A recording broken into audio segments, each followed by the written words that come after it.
Durant l'entre-deux-guerres, apparaissait en France un nouveau modèle urbain, la cité-jardin, cherchant à concilier les bienfaits de la ville et de la campagne dans un cadre solidaire et progressiste où l'humain devenait l'élément structurel. Un concept révolutionnaire pour l'époque qui reste d'actualité à l'heure où se développent les écoquartiers.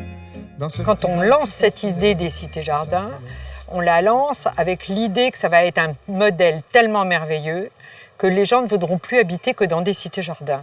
Donc ça serait un mode de vie, un modèle urbain qui ferait dépérir tous les autres modèles urbains. C'est ça l'utopie. Non, je ne me souviens plus du nom du bal perdu. Les villes se multiplient par 3, par 4, par 10 au 19e siècle. C'est considérable. Donc les gens se mettent à vivre dans des lieux qui deviennent de plus en plus des taudis.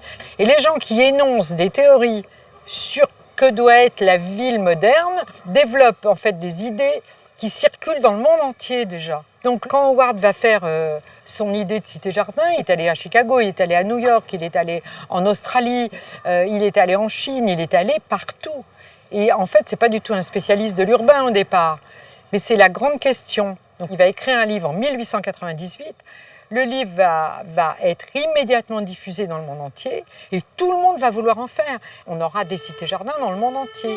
En France, et plus particulièrement en région parisienne, Henri Sellier, président de l'Office départemental de l'habitat bon marché de la Seine, va ainsi en profiter pour lancer un vaste programme d'une quinzaine de cités-jardins qui constituera une nouvelle référence mondiale de l'urbanisme social. C'est-à-dire qu'avant, on a eu des villes utopiques, on a eu des villes minérales, on a eu des villes moyenâgeuses, des villes grecques, on a eu toutes sortes de villes.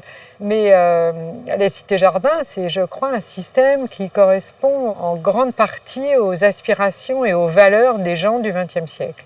Il y a une combinaison entre le construit, les éléments naturels, les différents types de trajets qu'on peut faire à l'intérieur de ces ensembles d'habitations, des qualités architecturales et tout un ensemble d'équipements qui font qu'on se sent capable d'y vivre en fait.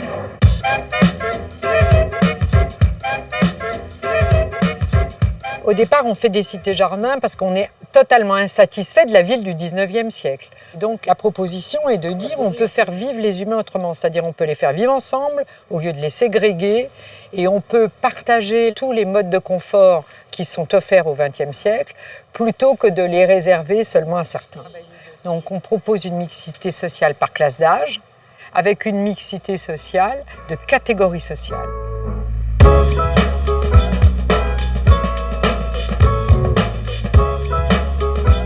L'idée est de faire une répartition différente des richesses et donc de monter, on va dire, le niveau de confort, mais le niveau de vie, le niveau culturel, les capacités que peuvent avoir les êtres humains à vivre des vies qui soient beaucoup plus plaisantes et qui ne soient pas des vies qui seraient rétrécies par des définitions fonctionnelles strictes.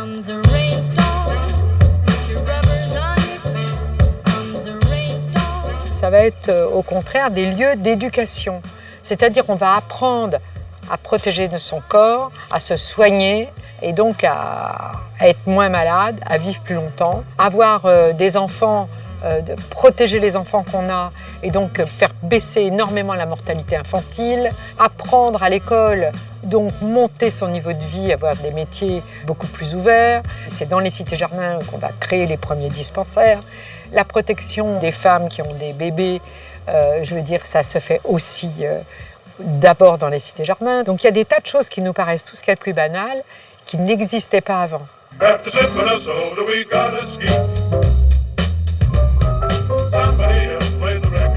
Les jardins partagés, c'est aussi l'idée que l'éducation à la vie en commun des hommes dans la ville va se faire par la nature.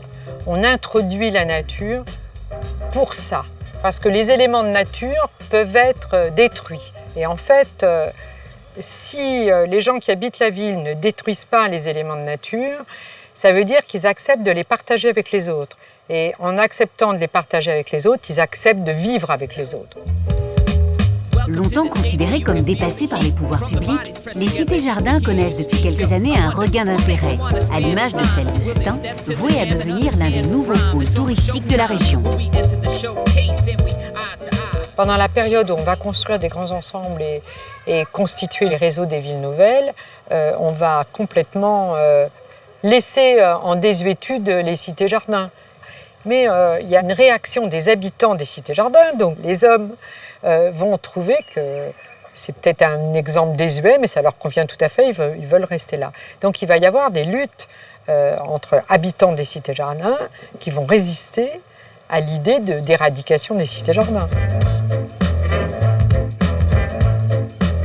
Ça va être une réponse à toutes les questions qu'on va se poser avec les résultats des grands ensembles qui vont être en grande partie des échecs au niveau de la vie sociale, au niveau de la création d'une société moderne, d'une société qui va vers l'avenir, vers le lendemain, etc.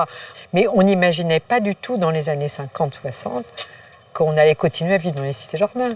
Il y avait des projets de vie dans lesquels on faisait des dessins de villes modernes dans lesquels les gens avaient des hélicoptères, des ailes dans le dos avec des formes d'hélicoptères pour aller d'un appartement à un autre.